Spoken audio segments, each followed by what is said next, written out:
Hi guys, it's Grant Nelson again here with the Mustache Off-Grid YouTube channel. In case you're new to the channel, I live out here in the Missouri Ozarks and Homestead. I do the off-grid thing. I don't use any public utility hookups or anything like that. As far as it goes today, I'm going to talk a little bit about sustainable crops. Apparently it's the hottest year on record according to the science. It's the hottest year on record this year, and a lot of people are having trouble growing crops. This is something you can grow in almost any climate. It's heat tolerant, one of the few things that is, but today I'm going to talk with you a little bit about the eastern prickly pear cactus. And I actually moved here from Arizona, and I didn't realize that you could grow cactus out here, but it's a little bit nostalgic for me to have some cactus grow. Man, these chickens are loud today, guys. They're communicating across the pens. But anyway, it's a little bit nostalgic for me growing eastern prickly pear cactus, and just brings me back to the desert and some of the sunsets out there. And you can eat the petals, the green petals. You can also eat the prickly pear fruit. It's very hydrating. I think the cactus is about 90% water. It's got a lot of fiber in it, but it does have some different nutrients, and it does have some calories and things, you know. It does grow wild out here in the Ozarks. About 80% of this cactus I have back here that's laying on the ground that I'm actually planting right now, which is why I was making a video. I actually found growing wild, and I picked like a 20 or 30 pound bag of it just growing wild, and brought it out here to kind of transplant it. Also, my neighbor did give me one paddle last fall that I planted, and I'll show you guys that and how it grew. It was just one little paddle, and it really has grown into a nice little plant here. It is a perennial, so you only have to plant it once, and you're going to get a crop or some paddles and fruit every year. It's resilient, and I think it's something that if you're not a good gardener, or you want to grow something that's low maintenance is important. This is something to do. You don't have to water it. It seems like the more you abuse it, the better it does. I actually threw a paddle in the back of my truck, and it flowered and grew a fruit on it. So it's very resilient, and I'm gonna show you guys what it looks like, and talk with you a little bit about the parts of it here. All right, this is a prickly pear cactus. You can see it growing here. I actually planted this one right here last fall, and it was one paddle. I planted one paddle halfway in the ground, and it rooted right into the ground, and it's growing all these other paddles off it since. This is one of the fruits. Eventually this fruit will ripen, and it'll turn like a reddish purple, and that's when it's kind of ready to eat.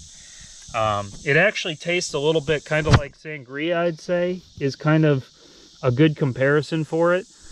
I will say that the cactus has a very unique flavor. It's not like any other vegetable that you can eat.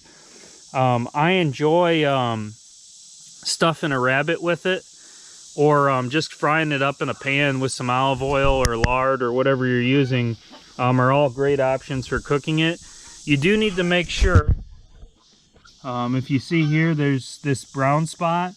There's a bunch of little hairs, and whenever you do eat it, you're going to want to make sure that you take a razor blade or something and kind of cut out those little brown spots when you do prepare it. But it slices nice. It's good for sautés and things like that. That's kind of how I like to cook it. I'm going to show you guys how to plant it. So basically, you can see there's a whole pile here. I found all this. There's just a bag of it that I picked wild. It was growing wild out here in the Ozarks. So it does grow wild. So if you're a forager, this can actually be something. If you come across this cactus, it is edible and it is delicious. So, and actually, funny thing, I was talking about how resilient this is. This prickly pear right here, these actually flowered and grew fruits right off them, and I didn't even touch, I didn't even put them in the ground. They just been growing right on top of the soil. I think they absorb the moisture right out of the air.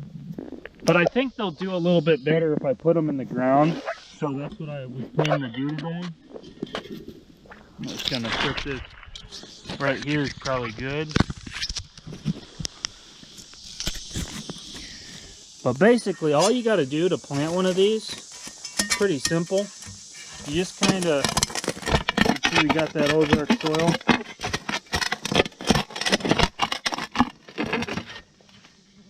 See, it's pretty tough. But really all you got to do is just dig a little trench like that. And kind of just put one in there sideways like that.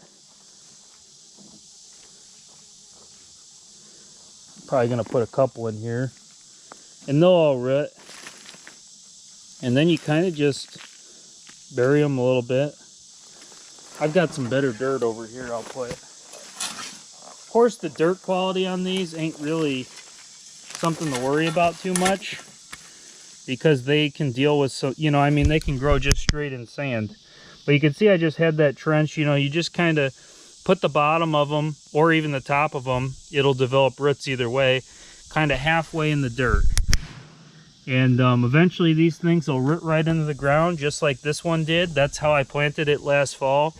And it came up and has grown multiple paddles off it. So I'm just making the patch a little better, and I kind of wanted to pick up that big pile right there, because I'm going to have a little trail going through here back to my campsite back there.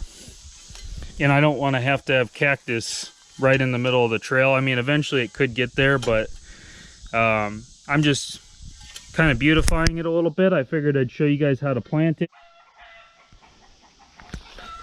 All right, we got her all planted just like that. I just made a little cactus patch, and we'll have a little trail back to the woods, and I won't have to step on cactus with it. Talk about the plant a little bit, and you know, yeah, that's basically it. That's just some of the basics of prickly pear cactus. It's pretty simple.